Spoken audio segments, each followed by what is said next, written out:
Hey everyone, are you someone who is passionate about clearing UPSC exam and looking for guidance?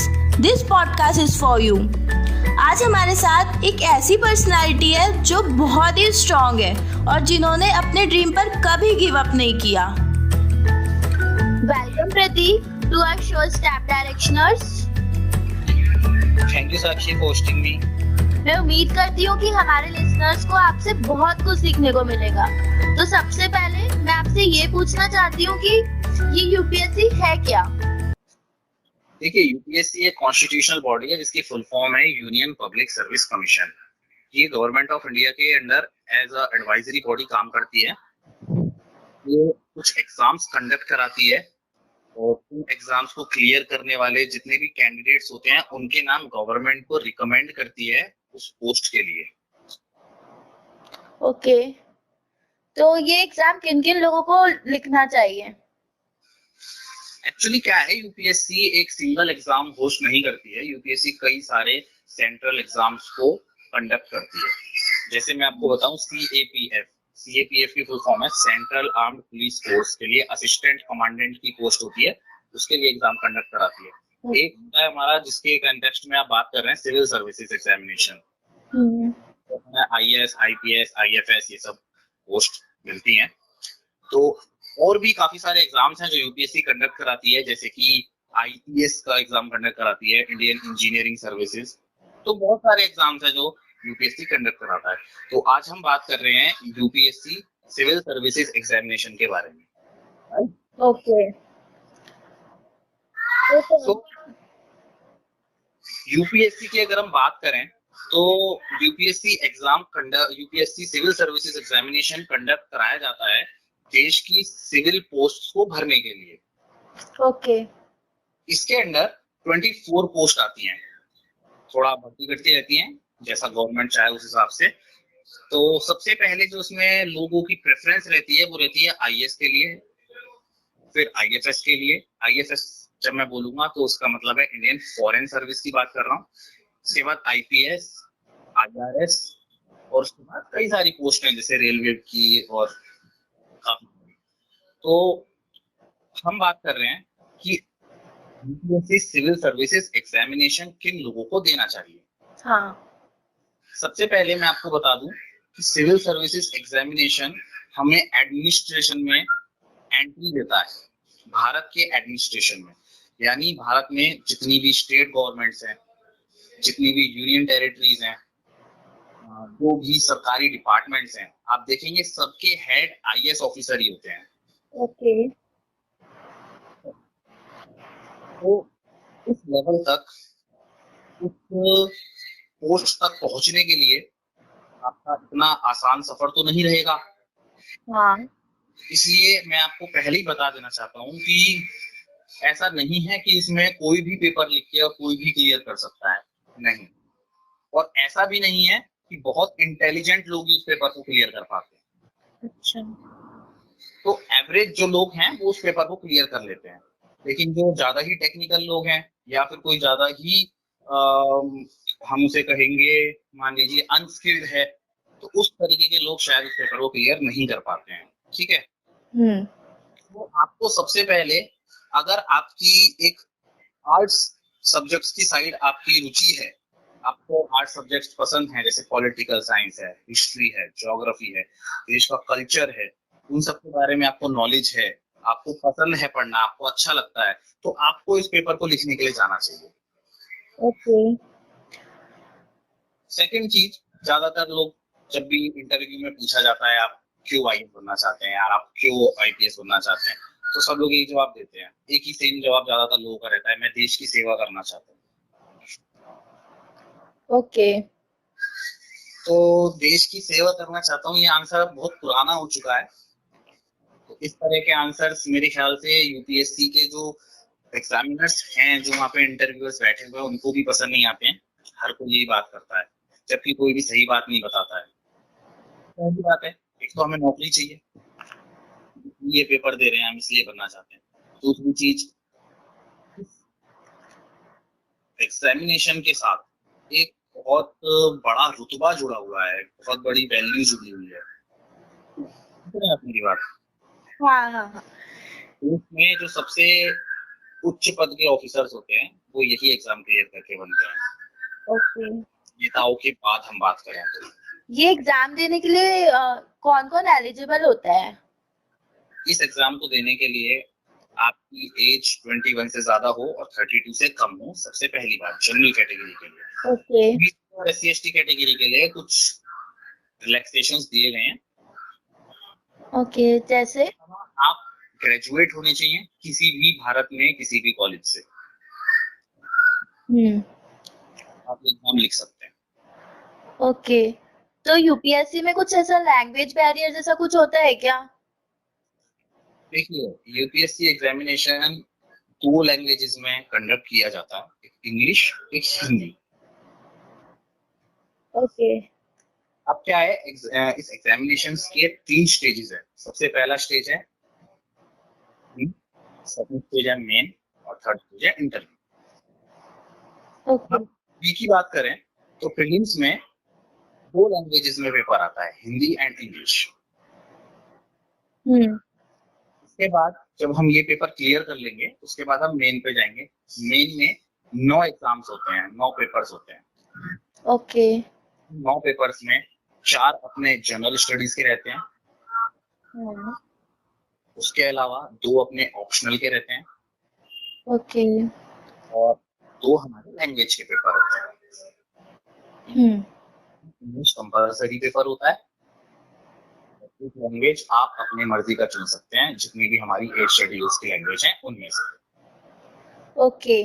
Okay प्रतीक, तो आप ये बताइए कि UPSC के लिए कोचिंग जरूरी होती है या सेल्फ स्टडी सफिशिएंट होती है? डिपेंड करता है स्टूडेंट टू स्टूडेंट। तो शेड्यूल क्या होता है, कितना पढ़ना चाहिए हमको? जी, स्टूडेंट्स क्या होते हैं, अलग अलग तरीके के होते हैं। कुछ होते हैं जिनको समझाने पे ज्यादा अच्छी चीज समझ आती है, कुछ होते हैं जिनको खुद पढ़ने पे ज्यादा अच्छी चीज समझ आती है। लेकिन इस एग्जामिनेशन को क्रैक करने के लिए सेल्फ स्टडी 95% तक वर्क करती है, 5% हमारे कोचिंग का हाथ रहता है। ओके। ज्यादा कोचिंग का हाथ नहीं रहता है। हम्म। तो कोचिंग का एक काम होता है आपको डायरेक्शन देना, बस। ओके। काम नहीं करती है। तो यूपीएससी में सब्जेक्ट कौन कौन से पढ़ना होता है, कितने सब्जेक्ट्स होते हैं? देखिए, अगर हम जनरल टर्म्स में बात करें तो यूपीएससी में आप यूपीएससी सिविल सर्विसेज एग्जामिनेशन के लिए आपको सारे सब्जेक्ट्स पढ़ने होते हैं। दुनिया में जो भी हो सकता है सब पढ़ना है एक तरीके से। मतलब बहुत वास्ट सिलेबस होता है। तो बस फास्ट कहने के लिए है, स्टूडेंट को इस सिलेबस को समझ के अपने हिसाब से छोटा करके पढ़ना होता है। वही वही कैंडिडेट इस पेपर को क्लियर कर पाता है जो समझ पाता है यूपीएससी क्या चाहती है, गवर्नमेंट को क्या चाहती है। देखिए, आप इंडिया में रहते हैं, आप इंडिया के एडमिनिस्ट्रेशन में जाना चाहते हैं, सबसे पहले आपको इंडिया को जानना जरूरी है। हाँ। सबसे पहले आज हमारा भारत ऐसा है तो क्यों है, इसके बाद हमारे भारत की ज्योग्राफी क्या है। तो आगे चल के आप बहुत बड़े ऑफिसर बनेंगे, कैबिनेट सेक्रेटरी बनेंगे देश के, तो आपको अपने देश की ज्योग्राफी तो पता होनी चाहिए ना। हमारे देश में यहाँ पे ये चीज है, यहाँ पे ये चीज उगती है, यहाँ पे, तभी तो आप एक प्लान बना पाएंगे ना, प्लानिंग कर पाएंगे कि हम यहाँ पे सबसे अच्छा काम क्या हो सकता है दे पाएंगे। भारत की राज्य व्यवस्था, पॉलिटी, यानी भारत में किस तरीके से राज्य चलता है, सरकार चलती है, किस तरीके से चलती है, मुझे पता होना चाहिए, तभी तो हम उसका पार्ट बन पाएंगे ना। हाँ, ट्रू। के अलावा भारत का कल्चर, कल्चर क्या है, क्योंकि जब हम लोगों के बीच में जाके काम करेंगे तो हमें मालूम होना चाहिए कि उन लोगों के सेंटिमेंट्स क्या हैं, उन लोगों की क्या भावनाएं हैं। हम ऐसा कोई काम ना करें जिनसे उनकी भावनाओं को आहत पहुंचे। इसलिए भारत का कल्चर, ये 4 चीजें सबसे ज्यादा इम्पोर्टेंट हैं। इसके अलावा दुनिया में क्या चल रहा है, इंटरनेशनल पॉलिटिक्स में क्या चल रहा है, पता होना चाहिए, इसके बारे में नॉलेज होनी चाहिए। ओके। तो इसके लिए कोई बुक होंगी जो बेस्ट होंगी, तो आप हमारी ऑडियंस के साथ शेयर करना चाहें? देखिए, बुक्स मार्केट में हजारों हैं, आप भी बुक लेके पढ़ सकते हैं, लेकिन अगर मैं स्पेसिफिक बात करूं तो पॉलिटी के लिए लक्ष्मीकांत नाम से बुक आती है, इंडियन पॉलिटी, भारत की राज्य व्यवस्था, वो आप पढ़ सकते हैं। That is sufficient. ओके आपको बार बार पढ़नी होती है। ओके यही गलती करते हैं, एक बार पढ़ी छोड़ दी, सोचा मान तो हो गया, हमारा तो काम हो गया, हम तो पढ़ने नहीं। जब दूसरी बार पढ़ेंगे उसको तो आपको लगेगा कि हम दोबारा से कुछ नया पढ़ रहे हैं, और लगेगा नहीं कि हमने पहले कभी पढ़ी। इसलिए बैक टू बैक रिविजन जरूरी होता है।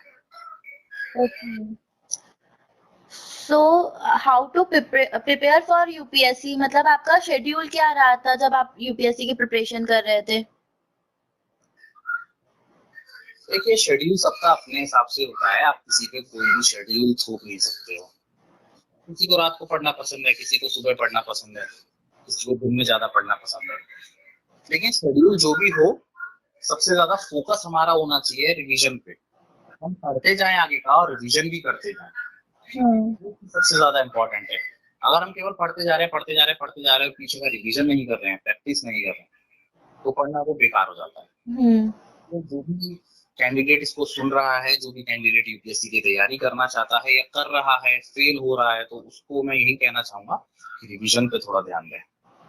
ओके नए सोर्सेस को ना ढूंढें पढ़ने के, पुराने सोर्सेस को ही बार बार पढ़ें। ओके तो जैसे कि यूपीएससी में सब्जेक्ट चूज करने की फ्लेक्सिबिलिटी होती है, तो हम कैसे डिसाइड करें कि हमको कौन से सब्जेक्ट चूज करना है, कौन से नहीं? देखिए, सबसे पहले हम आपकी ग्रेजुएशन को देखते हुए बात करेंगे। आपने ग्रेजुएशन में क्या किया है, ठीक है। मान लीजिए ग्रेजुएशन में बीएससी करी है मैथ ऑनर्स, तो आपको, अगर आपकी मैथमेटिक्स वहाँ पे सही रही है, आपका सब कुछ सही रहा है, तो आपको मैथमेटिक्स ऑप्शनल लेना चाहिए। ओके अगर आपने कोई आर्ट सब्जेक्ट से करी है तो आप उसको ऑप्शनल ले सकते हैं। बाकी एक इंजीनियरिंग स्टूडेंट्स, मान लीजिए कोई कंप्यूटर साइंस से इंजीनियरिंग करी है, तो उसका कोई भी सब्जेक्ट यहाँ पे आपको नहीं मिलेगा। स्टूडेंट्स को जनरल स्टडीज पढ़ते पढ़ते ही अपना एक डेवलप करना चाहिए इंटरेस्ट, उस चीज में किस चीज में ज्यादा इंटरेस्ट आ रहा है, उस हिसाब से उसको अपना ऑप्शनल चूज करना चाहिए। जो भी ऑप्शनल चूज करना है, सबसे पहले अगर आपके मन में आ रहा है, मान लीजिए मुझे पॉलिटिकल साइंस लेना है ऑप्शनल, तो पहले आप प्रीवियस ईयर के क्वेश्चंस पेपर डाउनलोड कीजिए, उसके समझने की कोशिश कीजिए। उसके बाद थोड़ा बहुत उसको बुक लाइए पॉलिटिकल साइंस की, उसको पढ़िए। उसके बाद ओके तो एग्जाम पैटर्न कैसा होता है यूपीएससी का? कितने फेजेस होते हैं, कितने फेजेस में एग्जाम होते हैं? मैंने आपको शुरू में बताया 3 फेज में इसका एग्जाम होता है। सबसे पहले सेकंड नंबर पे मेंस एंड थर्ड नंबर पे interview. Okay can you share some of your bad experiences so that our listeners can learn from them?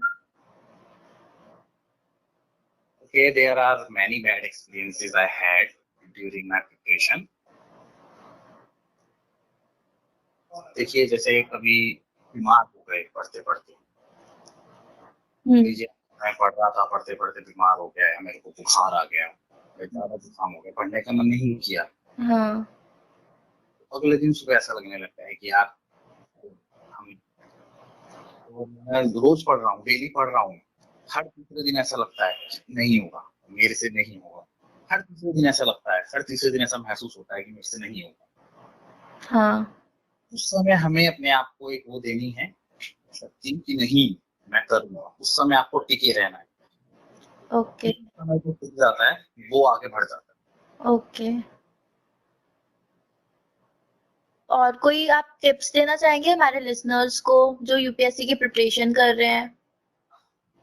हाँ, बस मैं यही उनको टिप्स देना चाहूंगा कि जो कर रहे हैं करते रहें, दूसरे की बातों में ना आए, एक ही सोर्स को बार बार पढ़ें, नए सोर्स ढूंढने से बचें।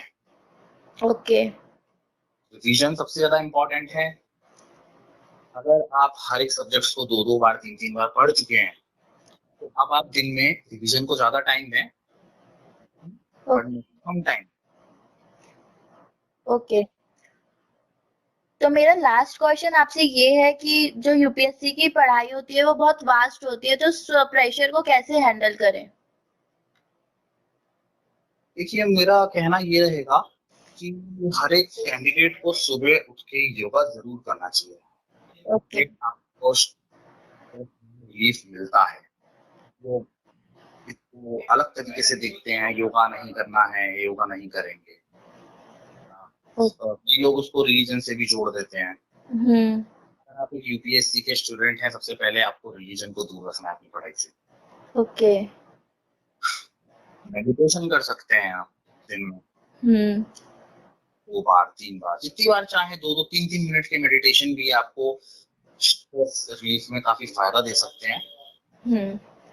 और सबसे बड़ी जो बात होती है वो ये होती है कि पढ़ते अगर कभी आपको स्ट्रेस महसूस होने लगे कि यार मेरे से नहीं हो रहा है, हाँ। तो आपको कोई दिक्कत नहीं है, आप बाहर घूम के आइए थोड़ा सा। और आपको टारगेट दीजिए कि मुझे आज ये पूरा करना है। अगर मैंने आज ये पूरा किया तो आज मैं एक मूवी देखूंगा। ओके। मैं आज या कल मार्केट जाऊंगा। हम्म। मैं 15 दिन डेली पढ़ लिया, 15 दिन में 1 दिन की छुट्टी लूंगा। ओके। करता था ऐसे ही, अपने डेली के टारगेट्स अलग रहते थे, वीकली टारगेट्स अलग रहते थे। वीक में मेरा इतना टारगेट पूरा हो गया तो मैं 1 दिन की छुट्टी लूंगा। उसमें छुट्टी का मतलब ये नहीं है कि आप पूरे दिन में नहीं पढ़ेंगे, आप उसमें रिवीजन करेंगे, कुछ नया नहीं पढ़ेंगे। रिवीजन करें और अपना बाहर घूमें, में जाएं, कोई दिक्कत नहीं, बस अपनी इन्वॉल्वमेंट को वहां से थोड़ा सा कम करें। Okay. So thank you Pratik for sharing your knowledge and experience with us. Thank you for being here. Thank you Sakshi. Thank you for listening us. If you guys have gained something from this podcast and looking for more such podcasts, do follow us and don't forget to share with your friends.